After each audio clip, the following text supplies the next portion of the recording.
You found it. You're here. You come to find out what happened at the DIV0 conference. Well, we're going to re-record it.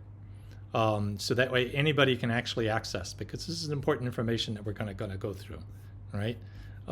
So in this presentation, right, we're going to kick off here.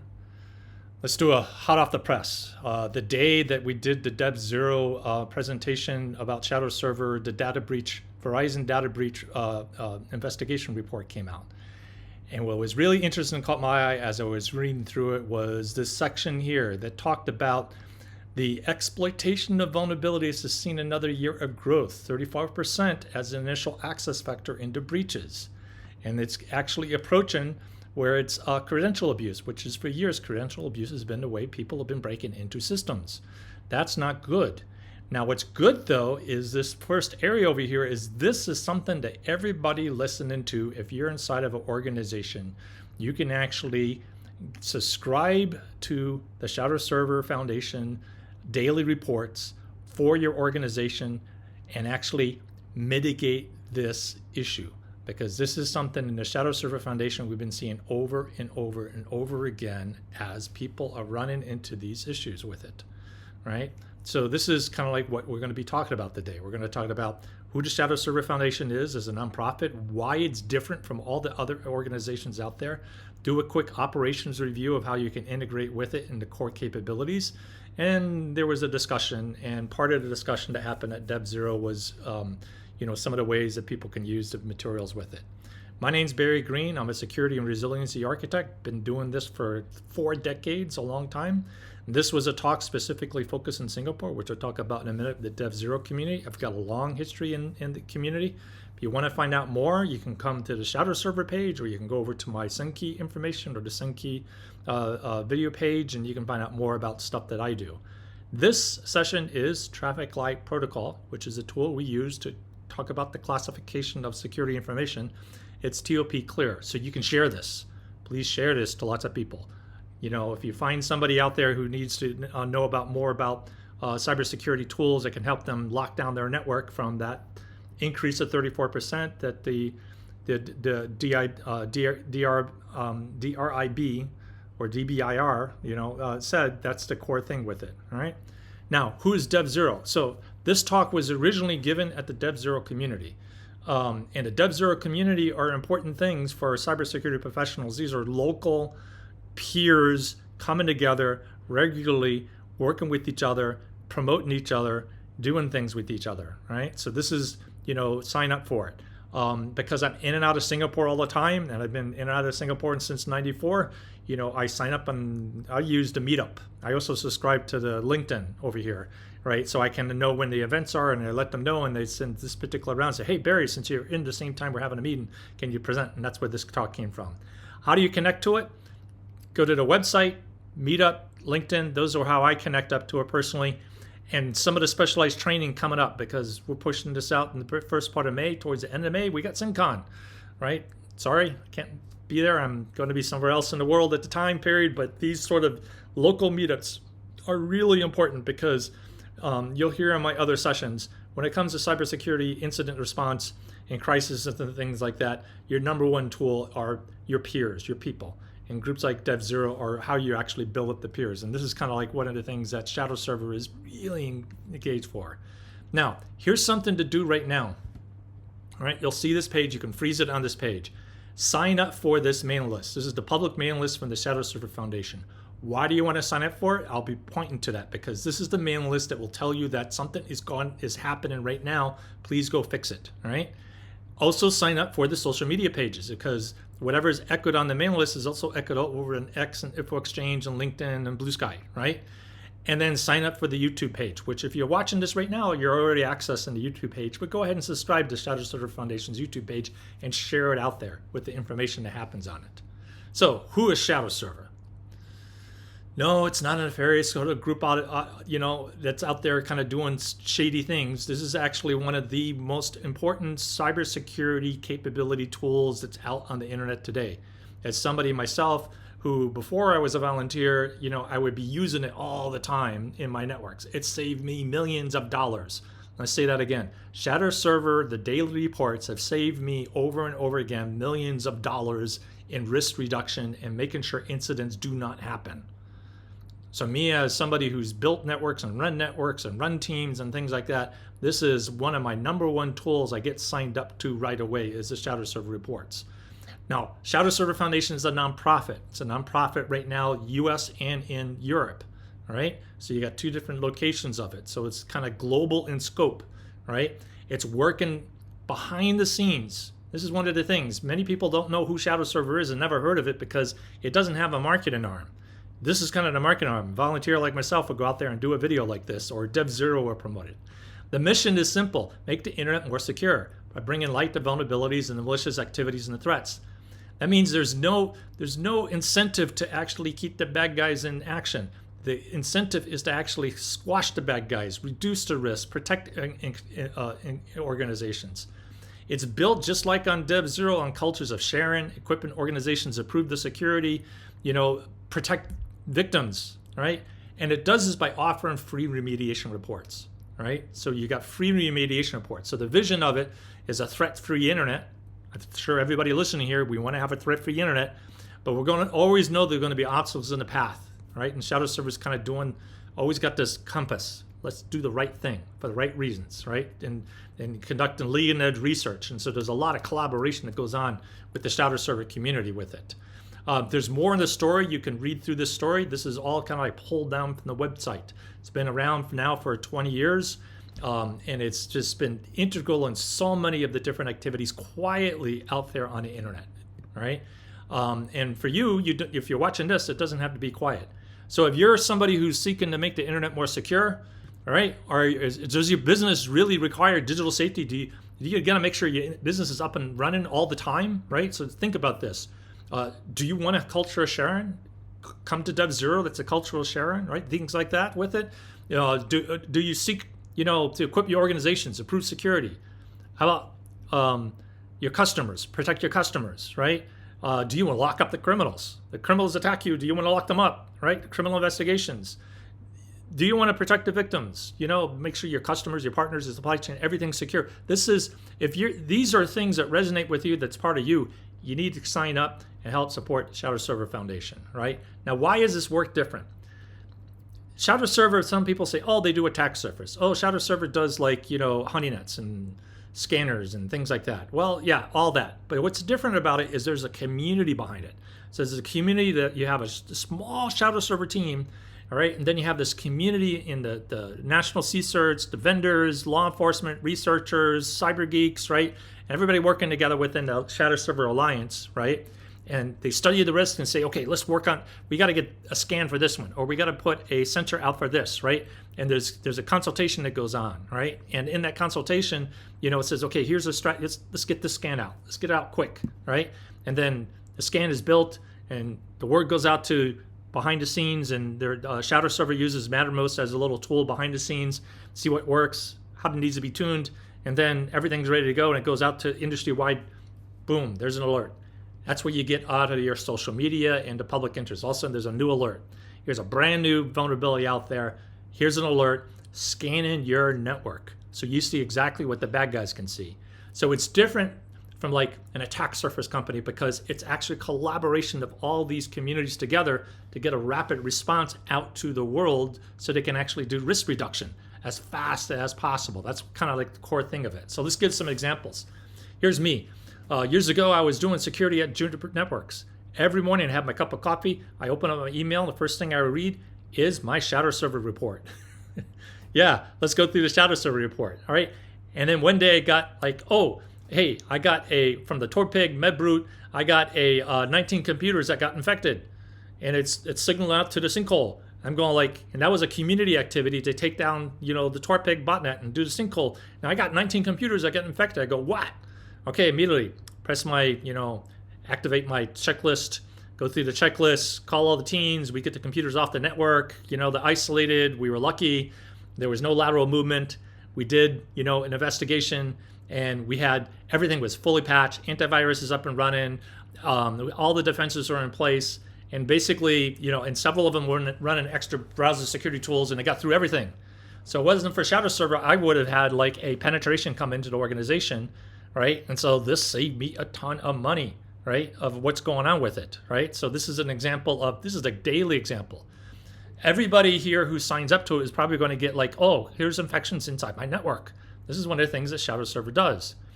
Another example, right? So the first example there was like researchers get together, they do TORPIG, and there was a benefit. Another example, right? You got university researchers. These are graduate students. They're doing a cybersecurity study, and they come up and say, hey, we got a risk. There's a bigger risk with tunnels. Hey, tunnels can actually be used for DDoS in a certain way. Okay, but the professor and the students kind of knew, hey, instead of us trying to do this all by ourselves, let's call Shadowserver. So the researchers call it Shadowserver. Here's our research. Here's what's going on. TOP read. We're going to present this at a conference. Can we do something? Shadowserver says, hey, yeah, let's scan for this. Let's put it as part of the scan, right? So then when the university researchers put out their alert, so they got their, they're doing their academic work, Shadowserver simultaneously puts out, here's a new scan. So now all of you who are signed up to Shadowserver actually get a brand new report to say like, hey, the way you set up your GRE tunnels makes you at risk and actually puts others at risk, right? And so you're given this tool here. So this is like collaboration behind the scenes with it, which you don't get with commercial operations with it, all right? Take another one, the 55591. 55591, Shadowserver was seeing this before, right before the CVE was on. So you had one scan, then you had an improvement scan. And then buddies over here at Watchtower, who is part of the Alliance, and they say like, oh, here's another scan, right? I'll say, oh, that's cool. All right, so we keep on improving the scans in the Shadowserver community, right? And then later on, there's the CERT Finland team come in and say, hey, we got a way where we actually can see which ones got broken into. And then that alert goes out, right? So you see this collaboration that happens with it, behind the scenes with it. This is one of the things that's a key difference is you have these community going on behind the scenes, right, and talking to it, right? So, this is like, are people paying attention? Take this past month in April, right? We had an active exploitation, right? Take a bunch of Fortinet tools and boom, actively exploited, right? So we put out an alert, say, people take a look at this. This is going to be actively exploited. People are going to get into the networks and put in a backdoor into the network. And if you don't follow what Fortinet says in the guidelines, then they will have a backdoor in, all right? So it's like you're watching a train wreck happening. So sometimes it's painful, when you're sitting there looking at the data from the Shadowserver side. So you look at this. So these are like the risk that are not getting patched, right? And so this is, there's a lot of risk out there with these CVEs on the Fortinet devices, all right? And then these are then, on the 20th of April, and it's still there. If you look at it now, this is off the Shadowserver dashboard, right? You see the compromised sites. And the dashboard, by the way, this dashboard that you're looking at right here is actually dashboard.shadowserver.org, and it's a public data set. So this is all public, what you're seeing right now. All right, so you can access this. They'll do a little breakout and show that later, right? And so these are the compromised. In other words, the backdoors got put in, right? Here's Southeast Asia on the 22nd, right? You can see the growth in there of the hackers starting to do their work and start increase, and then they hit their thresholds. So we got the maximum in each. Notice it's not going down. That's the side thing with it. And you look at Singapore. Here's Singapore. So on the 22nd, there were 313 organizations with backdoors installed in Singapore, right? So this is all public information off the Shadowserver dashboard, right? So this is kind of like, what is seen out there that we can go out there and mitigate. What do you do with something like this? Well, National C13 should be calling people up, should send alerts out. Go get this done. Go not only do the patch, but go out there and follow the Fortinet rule guidelines to actually remove, the backdoor so you can't get in. What's another example? This is actually me several years ago, actually decades ago, whenever you set up a border gateway protocol session, and the whole internet is glued together with border gateway protocol. All telecoms is glued together with border gateway protocol. Border gateway protocol is one of the most critical protocols out there. And so we want to protect it. And we protect it to make sure the session stays alive.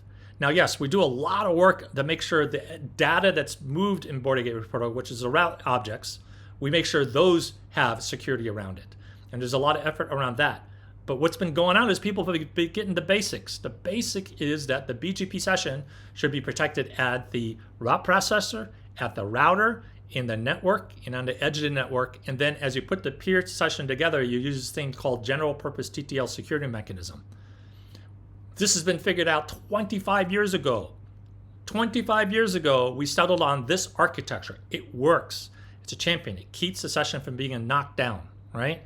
So back in 2023, all of a sudden, we got this wake-up call. The wake-up call, is that this particular path. So this is an illustration. This is an illustration of a router or a switch. We have the line card with the big ASIC, the big, 10 gig, chip, right, that forwards it out there. What people don't realize is that 10 gig chip is good at 10 gigs. But then if you drop into the control plane and a route plane, like the telnet, the BGP, the SNMP, things like that, you're doing a control plane path. You go through a CPU that supports the big 10 gig ASIC, and that path, they call it the punt path, that's like 10 meg, maybe 100 meg. But it's small. It's not 10 gig, it's like meg, gig, meg. Okay, you understand? You can't fit gig down to meg, right? And then it's very easy to overload the meg, and then that path goes to control plane over to the route processor where the BGP sits. You got to protect that path. If you don't protect that path, it's very easy to knock it out. And that's your control plane and your management plane, all right? So when you go out there and you DDoS that with a low-level DDoS attack, it doesn't pop up when you're at a 10 gig chip. That it's not an anomaly to have a 10 meg saturation attack hit the BGP process to knock down the TCP session on the BGP session and force it to timeout. That's the vulnerability risk. That's why you have these layers of control plane protections to make sure the BGP session does not get taken out by a DDoS attack. So what happened was there was a couple of DDoS attacks in New Zealand. Same week. I always pay attention to that. I'm part of the New Zealand Internet Task Force, right? And so we have these bi-weekly calls, and okay, this was dangerous here, right? So we had the call. So then I go like, okay, 2 attacks. One of them was an interesting attack I haven't seen since 2003. I go like, okay, wait a minute, something's wrong here. So I check Shodan. Wow, there's like 300,000 plus open BGP sessions. I run a validation check. Yes. Everything's still like 25 years ago when I was working on this with a whole community in 25 years ago, where there was a whole bunch of us in the community working on this. Okay, still there, consult. Maybe I see something wrong. Talk to my peers. Remember, talk about a lot of security work is about the peers. Peers like, in the DIV0 community out there, you build a session with your peers. So you consult with them. I consulted with them. Go, okay, we need to double check. Shadowserver, hey, can you write up some reports? They go like, oh, hey, yeah, that's a good idea. Here's 2 new scans. So now we got 2 new scans. We checked Shodan scan, Shadowserver scan. Okay, they pretty much match. Okay, this is not good. We need to put something out. And then what happened, we did a advisory out the first community. And if you're interested in this advisory, I can send it to you. Just email me. I can send it out there. And we're trying to tell people, go fix this problem. The problem still exists. If you look at Shodan today, there's 300,000 open BGP sessions. Look at Shadowserver data.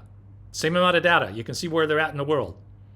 If you want to take out all telecommunications, this is how you take out all telecommunications. Because what you do is when you take down the BGP session, it goes down, all right? Then it comes back up.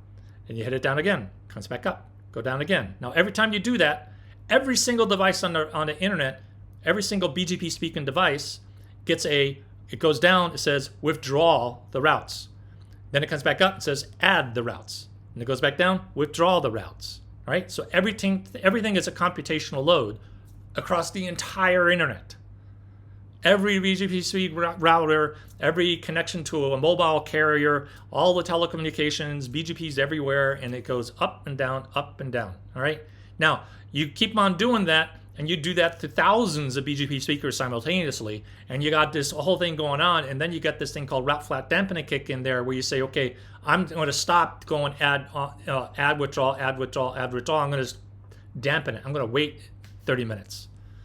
Now you got people disconnected, and you keep on doing it over and over again. So you set up bots all over the internet, and you kind of do this DOS attack like this, hitting BGP sessions all over the place, and you basically disrupted all telecommunications on the planet. Why are people not fixing this? Data is all right there. right? So you go to Singapore, there's over 1,900 BGP sessions sitting there open in Singapore. You go to any country in the world, you'll find the same sort of data, right? So if you're looking to do something to protect yourself, you get the Shadowserver data set, you take it, you go over, and you look at your router, and you protect it. Simple.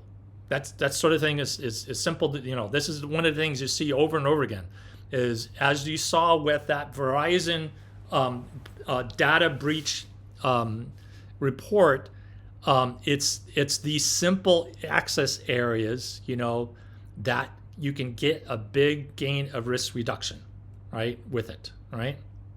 So you can see all these sessions out there, over 300,000 out there, right? So this is one of the reasons why this community base, right, where you get researchers, you get individuals, you get communities, you get first teams, CSER teams, they're all working together to actually collaborate. And this is where Volncheck is one of our Shadowserver allies, and they go out there and they realize that, hey, who actually is the biggest, fastest, of known exploit vulnerability detection is Shadowserver. Why? Because there's a community behind it. It's not a commercial organization. And that's the difference on it. The other thing that's different is Shadowserver is right in the middle of law enforcement action. Because of the way Shadowserver operates, which I'll talk some more as we go and share more things what Shadowserver does, law enforcement kind of trusts what Shadowserver does, right? So it's right in the middle of a lot of these activities with what's happening out there in the world, because it is a nonprofit. It's part of the nonprofit cyber community, right? So the goal of Shadowserver is not, it's not biased by like, oh, we need to have more security issues so we can make more money. No, the goal of the nonprofit is actually to reduce the risk to the internet so the internet is a safer place. That's the key thing we want to do.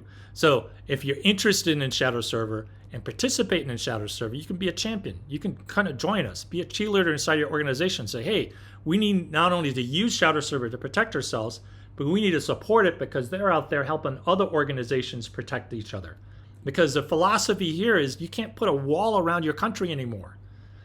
You can't put a wall around Singapore. Since this is the DIV0 talk, you can't put a wall around Singapore and say you can protect Singapore. If you want to protect Singapore, you got to make sure that computers in Brazil and in United States and in Cambodia and in Nigeria and in UAE and in France, all these computers from around the world who are attacking resources in Singapore, because these are all infected computers around the world, that you got to help all these other countries collaborate together. There's a global collaboration effort that needs to work together so you can go out there and do what I call like smoke jumping, where we go in there and say, oh, here's a cyber hotspot. There's a whole bunch of bad guys camped out on this ASN.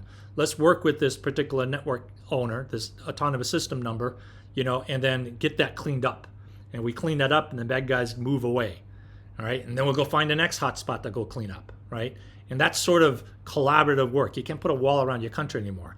This is why you have organizations join the Shadowserver Alliance, right, as a nonprofit and support. Right. And again, if it's a U.S. company and a European company, it's nonprofit there. Here is in Singapore, you can also participate as a nonprofit, contribute, right, with it. And that's the key thing. It's be part of the community with it, right? So if you're interested in this, reach out. We'll plug you in. It's an interesting area. But what else was Shadowserver doing? So let's talk through this. There are 4 big areas that Shadowserver does. We're going to talk about 3 of those big areas: the sinkhole scanning and sensors. The sandboxes is big malware software stuff, and that's something we'll get to in a later part. That's an important part of it, but there will be a later presentation. We'll get to that. Now, when you look at all the data sets Shadowserver has, what's unique about it is it actually combines it together. You'll get commercial companies to do scanning, attack surface.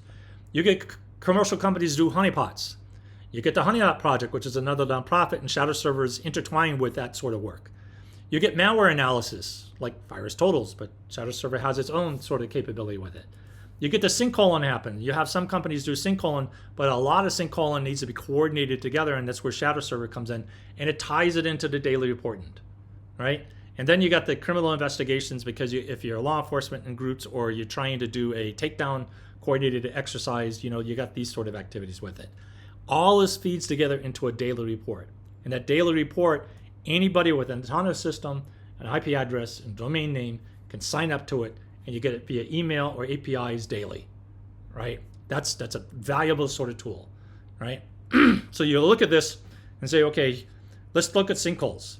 Now, I mentioned this before, the dashboard. We showed this data. So if you go to dashboard.shadowserver.org, it's a public site, and this is the data I'm going to start using here so you can see it, right? So this is all, again, TOP cleared. This is public data. So this was funded by the UK government. UK government is one of the, governments can support. So one of the things you can do is go to your government organization and say, hey, are we supporting Shadowserver? Well, in UK government, groups went to the UK government and say, hey, we should be supporting and funding projects and work. So in this case, they funded a project. They said, hey, we need a better way of seeing the data globally. And they funded Shadowserver to build the dashboard. Thank you, UK, right, to do that. Other governments have been doing it. EU has been supporting, and different other countries, Netherlands has been supporting. There's a whole bunch of lists. Can't remember all the different governments supporting. So this is something you can do also in the Asia Pacific region. Let's do a joint project with Shadowserver, and you get tools like this. So now we benefit from this. So let's take a look at sinkholes. All right, so sinkholes is where you're taking the command and control of malware and grabbing that DNS or the IP address, right?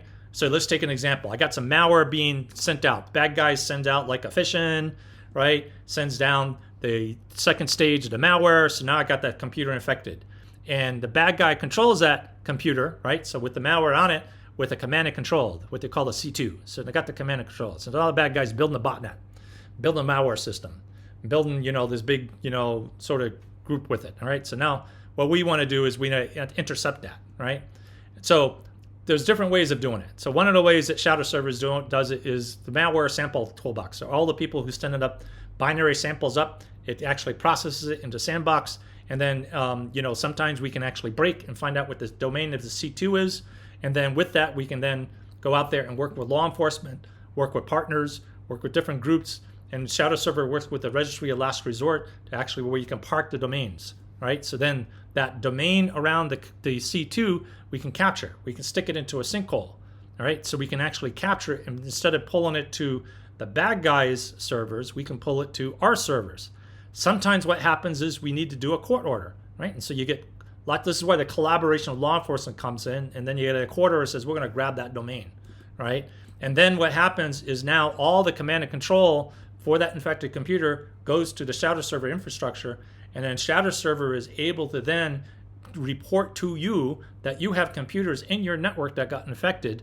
And just like I gave that example of Mebroot, everything was patched, everything was up to date, all the antivirus is up to date, all the firewall filters are up to date, and the bad guy still got in. So you can't, you can have the best MDR, XDR, SDR, whatever you want to call it, protections inside your network, and you can still get hit. Expect to get hit. And that's why you need these reports, kind of like Shadowserver doing the work. So let's give an example. It was a surprise. 9/11 S5 was a takedown exercise last year. All right. It was a coordinated effort with multiple law enforcement agencies all over, including Singapore. Singapore law enforcement agencies were involved with this to dismantle it, right? So you can read all about it with it. And there's another presentation where I've gone through more in details of it, right? Cool stuff, right? But then you go out there and you look at it, right? And so this is kind of what happened. The court order was given, and then it was captured in command and control, and now you get these reports, and you got these reports here so you can see it, and you look at it today. Here's Southeast Asia. Indonesia still has 500 places where the 9/11 S5 malware is still active. Singapore, there's 13.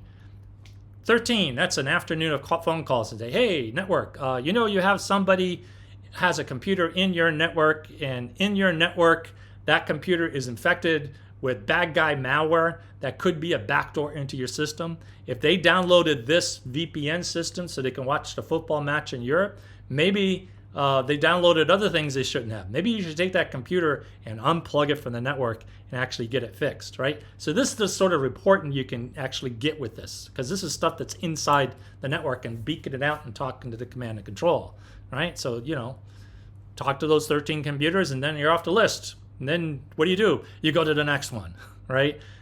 So this is an example of it. You can see like the infections of sinkholes in Southeast Asia here, right? There's a lot of them out there. These are all infected and compromised devices that are inside networks that are beaconing out, right? So they could be going out through, carrier grade NAT. They could be on mobile networks. They could be all over, but they're a risk because they are infected with something, right? And infected one thing, it could be infected with other things. And you can see the types on here. We get a lot of this Android Void 1 system, and this is a criminal botnet systems that is being used for credential stuffing, being used for DDoS attacks, being used for what was it the other day? Used for spam, right? There's a whole bunch of things that it gets used for. So you get these malware systems out there, and you can kind of see here's the breakdowns of it, right? That you get these types of it. And this is the sort of thing you get from the Shadowserver report to find out, did somebody in my network infect themselves unknowingly, and my EDR or my antivirus haven't detected it? Beautiful tool to actually figure this out, right? So if you're a researcher and you're researching any of this stuff about malware and things like this is where you go through and say, hey, Shadowserver, I got a way to capture the C2, but I'm just a researcher. I don't want to manage contact and thousands of organizations around the world. Shadowserver, can we team up? Right? And Shadowserver says, oh yeah, sure, good thing. That's what we're good at. Let's go out there and we'll put the sinkhole over here on our system. And when you publish, right, you get the credit, right? And then we post the alert together. And then that way your work gets credited for going out there and helping to mitigate this risk, and everybody's communicated mitigate the risk, right? See, this is this partnership that goes on between the researcher and Shadowserver, each of them doing what they're good at. Then the researcher isn't bogged down, right? And the researcher goes work on the next thing. Here's the next problem to work on, right? And then Shadowserver's got this report out there that helping organizations mitigate. I mean, S911 was last year, and there's still computers out there infected with it. It takes a while to get them cleaned up. Now let's look at scanning, right? So you go down and scanning on the dashboard, right? And what the scanning does, you got scanners out there like Shodan, they scan. You got scanners out there like Census, commercial tools, right? Shadowserver does a bit different, right? So yes, it's attack surface management, but because of the collaborative effort, it starts digging into like a methodology. It says, okay, here's public exposed population, here's a software version available, here's the potential vulnerable devices, here's the ones that could be owned.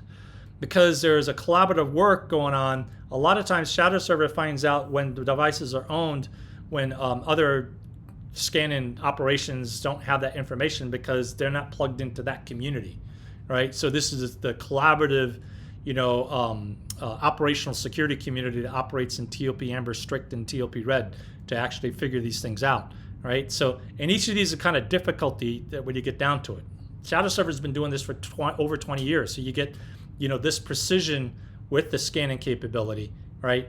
And you get the available data with it, and you get the exposed devices, right? So this is kind of pretty cool with it. Because remember, it's a collaborative effort of all these groups working together, which makes the scanning different, all right? So I see that all the time. I mean, just yesterday, I'm recording this in the 6th of May, but just yesterday I was talking to a colleague, and they were saying, hey, is Shadowserver going to scan this? This is on the Alliance group. And, because I saw him post with it, and immediately the team's kind of saying, okay, how do we figure this out, figure that out? There'll be a collaboration on it, cooperation, and then boom, there'll be a new scan on a new risk that just got announced, right? And then all the national CSIRT teams going to say, okay, how bad is this risk on our country, our constituents? Companies can look at it and say, oh, how bad is this risk on am I caught, right? Because, expect that. So you look at this, these are risk areas. These are risk areas in Southeast Asia. These are risk areas that the bad guys can see. These are publicly exposed services that can be exploited. This is what the Verizon annual report mentioned, is this area here of what the scanning is doing. So you take, for instance, I go out there and I look, and if I see a network and I see CWMP, I see FTP, I see tunnels, I see Telnet, Telnet should never be on the internet anymore. We don't want to use Telnet on the internet, right? You use Telnet on the internet, bad guys can say like, oh, this is easy. If they got Telnet open, they're probably not watching the logs on the device, and I can just do a low-level brute force, go out there and guess the password, right? If they got FTP out there, I can do a low-level brute force and break it. If I got CWMP on there, CWMP should never be out on the internet. We should never see it. It's TR69. My surprise when I did this was Kubernetes. There's 3,000 devices of Kubernetes out there exposed. This is cloud resources. What are they doing exposed out there? This is the sort of stuff that the scan sees, and it sees it in v4 and v6, right? So you can actually get this stuff cleaned up with it. The Kubernetes kind of surprised me there. These APIs should be protected, right? So, but they're exposed, right? So that was kind of like a surprise with it. But CWMP, I go to networks all the time and I go like, look, I was part of that team in the TR69 specification decades ago when TR69 was created. CWMP is supposed to be blocked off so the world doesn't see it. But all over the world, I see CWMP out there and exposed. Internet service providers around the world do not set up an access list to make sure people cannot get to the CWMP. These are the CPE devices. What is this? These are the CPE devices here. So if this over here is exposed, that's a CWMP, then there's a high likelihood that all this other stuff is probably exposed too. Because if you haven't sat down and said, how am I going to protect this system, and CWMP is there, then I know as a state actor, I will go after that OSS BSS system and the policy system, all the stuff in the ACS system, that they're probably wide open and exposed and not secure. People want to know how different state actors are getting into telecom networks. Again, people want to know how telecom actors are getting into telecom networks. It's active exploit. There's a lot of it out there, right? So this is just like some of the ways that people get into it. And there are other ways in there. And you can kind of see out there, these are exposed systems out there. So you can see, I can count them, count the number of CPE devices deployed, right, that are exposed. This is not fun. And this all came out again in a joint advisory in December 3rd, 2024, in a joint advisory by multiple, what they call the Five Eyes, which is United States, Canada, UK, Australia, New Zealand. And they did this advisory out. Okay? So people should be waking up. There's another advisory that came out. Google put this out, mandate. Give an example of how people are breaking into routers. So again, this is something to read through. This is Verizon report pointed this out. All these sort of things, you can just use a Shadowserver and go out there and say, here's the risk, and then mitigate the risk. It's that simple. Let's talk about the honeypots. So Shadowserver has this huge sensor network, right? So this is the honeypot system over here, right? So honeypots and honeynets and the canary tokens that you put in a network, these are really, really important. And what Shadowserver does is they rent physical space and they get space donated, IP addresses, all over the network, right? This was originally an EU-sponsored project to actually expand it and evolve it. And some of the key leaders inside the Shadowserver organization are like multi-decade old original Honeynet org, members, right? Part of that whole leadership organization. So we got a lot of experience in the Shadowserver community for doing these sensors, and there's over 2,700 plus out there. I think there's more out there of the sensors deployed. Now, one of the key things we use these for is known exploit vulnerabilities. All right, so that's one of the key things that it's being used for. So you go to the dashboard and you look at attack statistics and vulnerabilities and put on monitor, and then you can see, different CVEs and how they're being hit and when they're being hit. You can see like the day, the week, the month, 90 days out, how they're being hit. So if you're looking for like prioritization of how to actually which CVEs to focus on fixing inside your organization, this is a tool that a lot of organizations kind of use, right? And you notice down there, you have the CISA, US CISA KEV list selection. So you can select that. So for instance, you can put the country in and say, okay, Philippines. Here's a view from the Philippines. So you notice, this over here, you say, here's a monitoring, and here over here, here's the Philippines, right? You see the difference of it. So you can get the country level. The dashboard only goes down to the country level this way. You don't, from the dashboard, get the specifics of the IP address and the details. Only that organization that it belongs to gets that information, right? So this is the, importance of the sensor device. And a lot of times what happens with the scans is Shadowserver will do a scan and plug something into the sensor, because here's something that's brand new. It hasn't been actively known as an active exploit, but you want to monitor when it goes active exploit. So you put the scan out, you put something in the sensor, and then sometimes what happens is Shadowserver will have two alerts. Here's a new scan. here's the data, go to your network, get it mitigated quick. And then 3-4 days later, all of a sudden it pops up into the sensors and it says, oh, it's now known exploit. They're actively looking for it. And you'll get a second alert and says, okay, now they're actively exploiting. So you had 3 days, hopefully you fixed it. Now they're actually looking for it. They could be infecting you now, right? So it's you get this because of the pairing of all the data sets together is one of the things that makes it different. So another way of viewing it is you get more granular. Port 80, port 443, right? This one right here. This is the web CVEs. There's a lot of information in there, and there's a specialty of actually looking down these to kind of pull out the vulnerabilities of what's happening with it, right? So one of the best ways of looking at that is you pair up and you do Exchange and Exchange 6, HTTP vulnerable and HTTP vulnerable 6. So you can see that off to the side there, right? And just put CVE, right, into tags. So you can see all the different CVEs.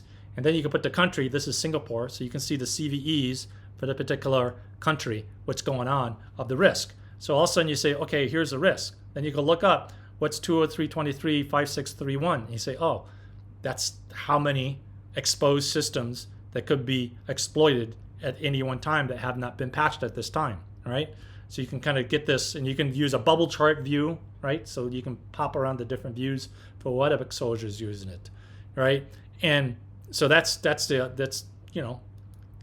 tool us down, to like the Fortinet risk, right? So this Fortinet compromise that went out, you can see in there. This is the number of organizations that we talked about, like in the Singapore case. So in summary, you subscribe to the reports, you plug it in, and you don't hoard it, right? What I recommend is you pull it in, you create a mailing list inside your organization, right? So you sign up to daily reports and say, Shadowserver, send it to the mail list. Then you can set up your network team, security team, product team, NOC team, right? Other teams, legal team, whatever team you want to send it to, but send it to multiple organizations because they will take the same data and use it in different ways to protect your systems. And then you can set up APIs, right? So instead of getting all the emails every day, you can set up the APIs. Some organizations don't use the emails anymore. They just use the APIs. And you can do multiple APIs. Shadowserver works and encourages good API hygiene. So in other words, if I'm using Grafana, I got an API for that. And said, okay, Shadowserver, I'm going to use OpenCTI. Okay, I get an API for that. Okay, I'm going to plug it into Splunk. I'm going to use a CVF converter. I need an API for my Splunk. Okay, you send a ticket to Shadowserver. Shadowserver uses another API. Then once a quarter, you get a report and say, here's everything you're getting from Shadowserver. Here's all the people signed up, and then here's all the APIs you have. And by the way, one of them, the key is going to expire, so you do a key rotation, right? So this is the sort of thing where you can have multiple teams digesting the data that's coming to you. How much does this data cost? The time to configure it. This is, remember, the alliance of organizations who want to have the bad guys go away and reduce the risk are supporting the alliance.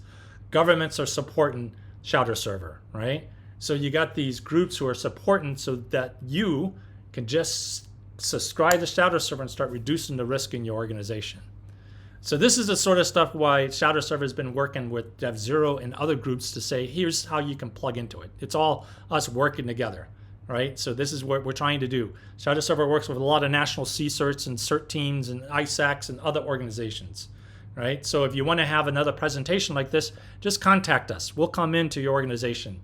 DIV0 will be like a regular. Every time I'm in Singapore, I'll contact DIV0 and say, hey, let's do another workshop. We always got something to talk about, right?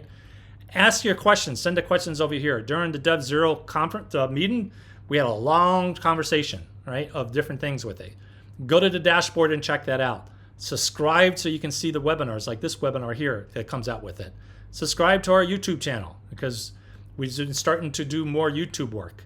As a volunteer role, I'm in a better position because I've done these YouTube sort of stuff before in these presentations and kick out some slides and then get the word out to everybody while my peers, the people, core people inside Shadowserver are cranking away, getting new scans, new reporting, new, managing, working with researchers on a new vulnerability coming out, a lot of that stuff happening with it, right? Again, sign up to the free report in there. You go up to shadowserver.org, you look at the top, subscribe to reports, you click on that, all right?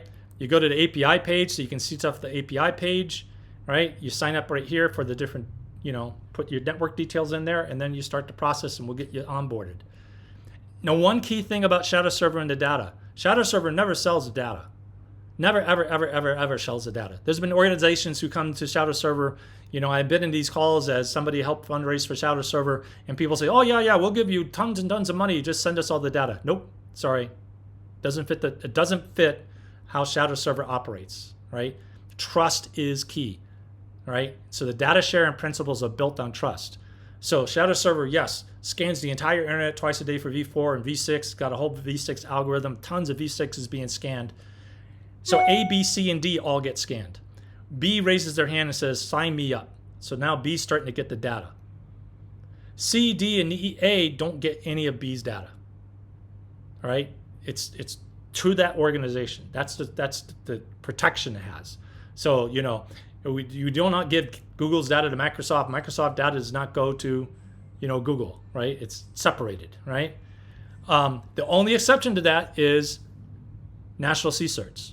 So you've had a national CSIRT, like in Singapore's case, CSA or IMDA, right? So you have two regulators by legislation. They are the cybersecurity, they have cybersecurity national responsibility, so they get broader sets, right? So CISA gets Singapore, right?